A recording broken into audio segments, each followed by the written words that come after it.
तीन आशाएं जो है ना संसार में हमारे जीवन को दीमक की तरह चाट रही है। सुख माने बेटा, उसी के लिए हम न जाने क्या से क्या करते चले जा रहे हैं और इतना धन इकट्ठा कर रहे हैं कि जिंदगी में उसे कमाना नहीं पड़े।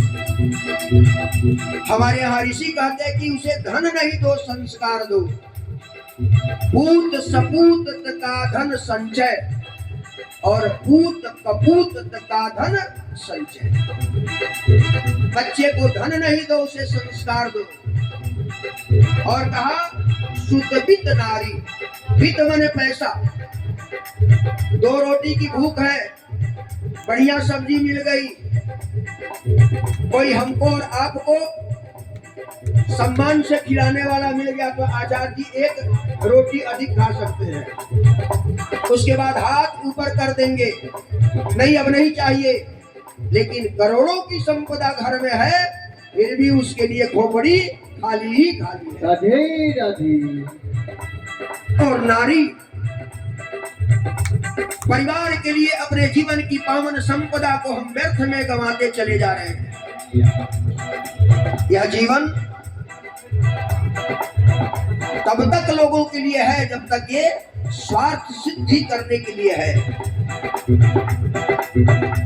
जीवन से जुड़े हुए जितने भी लोग हैं कुछ दूर तक ही साथ निभाएंगे, फिर साथ छोड़ देंगे। इसलिए कहा गया शुद्ध वित्त नारी तीन आशाएं, शुद्ध वित्त नारी तीन आशाएं, शुद्ध वित्त नारी तीन आशाएं, शुद्ध वित्त नारी तीन आशाएं। त्याग सके तो त्याग रे, त्याग सके तो त्याग रे, तेरी अच्छी बनेगी। त्याग सके तो त्याग रे, वो तेरी अच्छी बनेगी। अच्छी बनेगी तेरी बिगड़ी बनेगी, अच्छी बनेगी तेरी बिगड़ी बनेगी, अच्छी बनेगी तेरी बिगड़ी बनेगी, अच्छी बनेगी तेरी बिगड़ी बनेगी। शंकर के शरण तेरी अच्छी बनेगी, शंकर के शरण तेरी अच्छी बनेगी।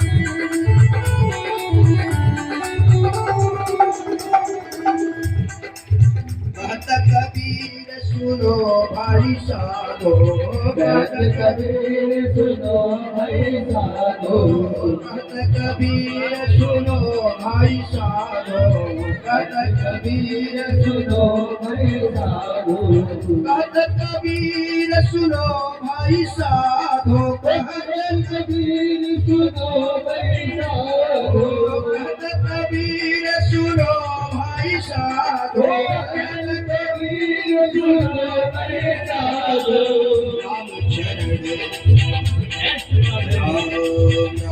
क्या कर रहा?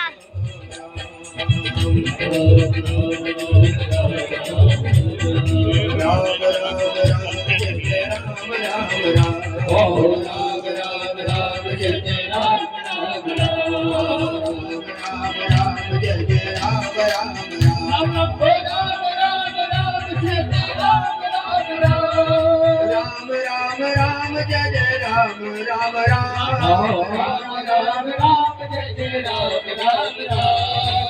कहत कबीर सुनो भाई साधो कहत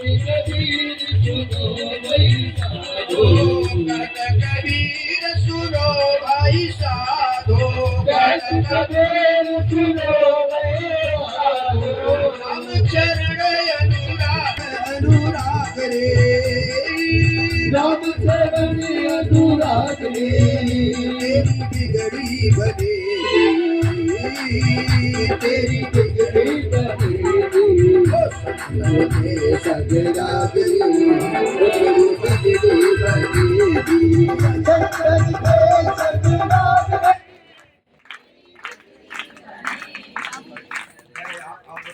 आवाज दी तेरी बिगड़ी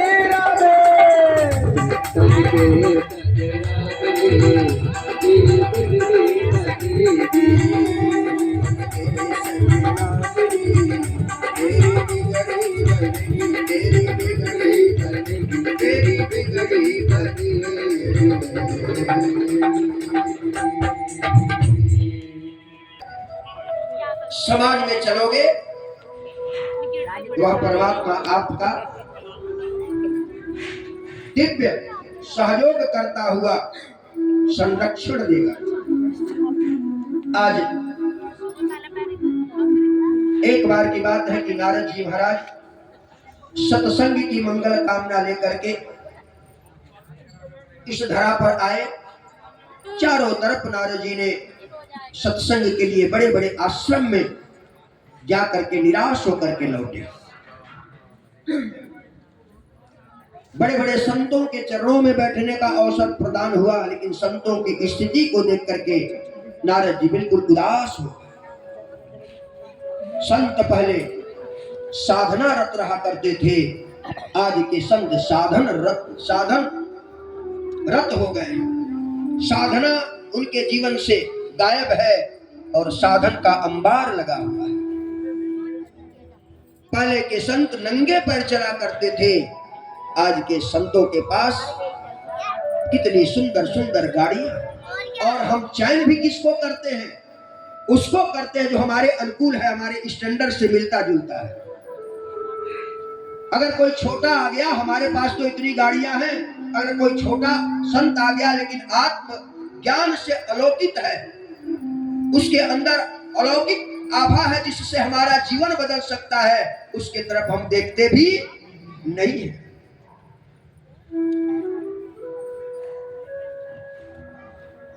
नारद जी वहां से भी लौट आए।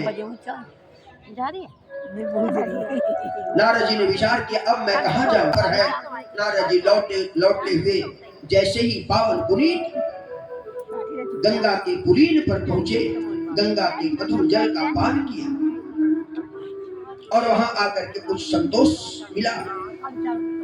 गंगा के जमुना के पावन कल कल छल छल धाराओं में मेरे प्रभु ने स्नान किया था, बाल गोविंद महाराज ने। ये वो भूमि है जहाँ प्रभु ने बाल लीलाएं की थी। उस भूमि को रज को उठा करके नारद जी ने मस्तक से लगाया, कुछ चैन मिला। नारद जी आगे बढ़े और जैसे ही नारद जी आगे बढ़े एक विचित्र घटना घटित हुई। नारद जी ने गौर से देखा, द्रवित हो गए, बेचैन हो गए।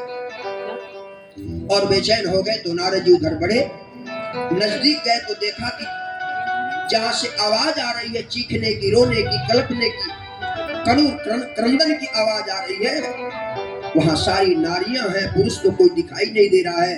नारद जी रुक गए, लौटने लगे। विचार किया, नारियों के बीच में अकेला पुरुष जा करके अगर पूछे और पूछने में कोई बात अच्छी न लगे, नारियों ने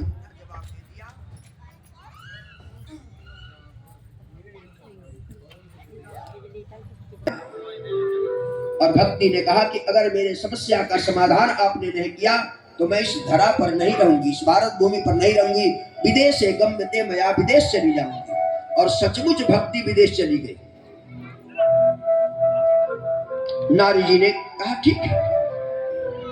भक्ति के दोनों पुत्र जो मूर्छित है, नारद जी वहां पहुंच करके दोनों के कान में अपना मुंह लगा करके जितने भी वैदिक श्लोक थे, वैदिक ऋचाओं का पाठ किया, जितने ग्रंथ थे सबके ग्रंथ का पाठ किया।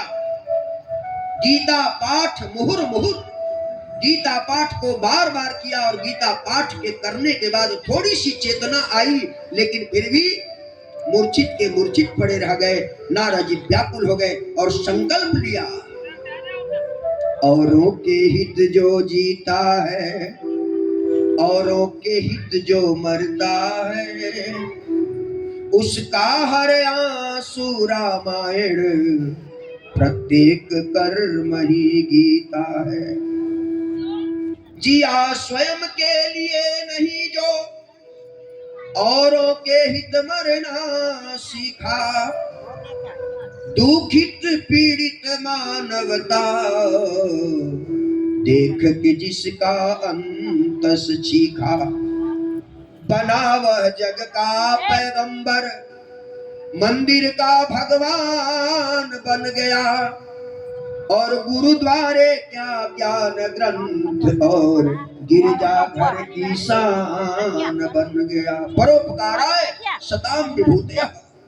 नारद जी ने संकल्प लिया कि जब तक भक्ति के समस्या का समाधान नहीं मिलेगा, मैं चैन से नहीं बैठूंगा, और चल पड़े नारद। अपने पुरुषार्थ के बाद सफल नहीं हुए तो नारद जैसे ही आगे बढ़े, व्योम वाणी हुई, आकाशवाणी हुई कि नारद उद्योगम करो, उद्योग करो, उद्योग करो। नारद जी ने विचार किया कि मैंने तो सारे पुरुषार्थ कर लिए, उद्योग कर लिए, लेकिन उसका लाभ नहीं मिला। अब संतों से पूछने लगे। संतों ने नारद जी की प्रतिभा को देख करके चुप हो गए। कौन जवाब देता, नारद जी को कौन समझाता। अंत में नारद जी बेचारे इस प्रश्न का उत्तर खोजने के लिए विकल मन से भगते भगते बद्री का धाम पहुंचे, और वहां पहुंचने के बाद से नारद जी